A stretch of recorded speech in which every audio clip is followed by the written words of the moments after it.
देश में लोकसभा चुनाव जारी है और 4 जून को इसके परिणाम सामने आएंगे।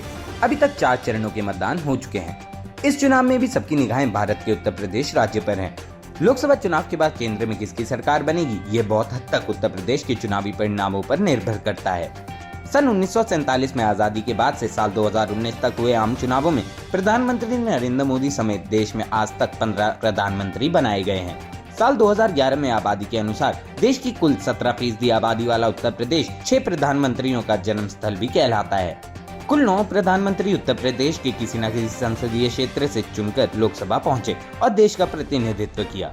आजादी के बाद से लेकर अब तक 77 सालों में 75% समय जो नेता प्रधानमंत्री रहे वह किसी न किसी रूप में उत्तर प्रदेश से ही रहे हैं। सबसे पहला नाम पंडित जवाहरलाल नेहरू का आता है, जो देश के प्रथम प्रधानमंत्री रहे। पंडित नेहरू का जन्म इलाहाबाद में हुआ था, जिसे हम प्रयागराज के नाम से जानते हैं। वह 17 साल तक भारत के प्रधानमंत्री रहे। इसके बाद उनकी बेटी इंदिरा गांधी 15 साल तक प्रधानमंत्री रहीं, जिसके बाद अटल बिहारी वाजपेयी 6 साल तक देश के प्रधानमंत्री रहे। इसके बाद पीएम नरेंद्र मोदी साल 2014 से साल 2019 तक 10 साल से देश का प्रतिनिधित्व कर रहे हैं। वह यूपी के वाराणसी से 2 बार के सांसद हैं और तीसरी बार चुनाव के लिए बीते दिनों नामांकन दाखिल किया है। इसके अलावा लाल बहादुर शास्त्री इलाहाबाद से सांसद रहे हैं। वह 1 साल 216 दिन तक देश के प्रधानमंत्री रहे। फिर चौधरी चरण सिंह 170 दिनों तक देश के प्रधानमंत्री रहे। वह बागपत से सांसद थे।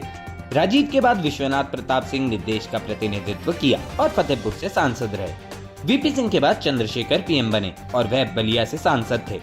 आजादी के बाद 3 दशक तक कांग्रेस का गढ़ रहे उत्तर प्रदेश में देश की कुल 543 लोकसभा सीटों में से 20% सीटें आती हैं। राज्य की 80 लोकसभा सीटें देश का सियासी भविष्य तय करती हैं। अब देखना दिलचस्प होगा कि उत्तर प्रदेश की ज्यादातर सीटें किसके खाते में जाती हैं।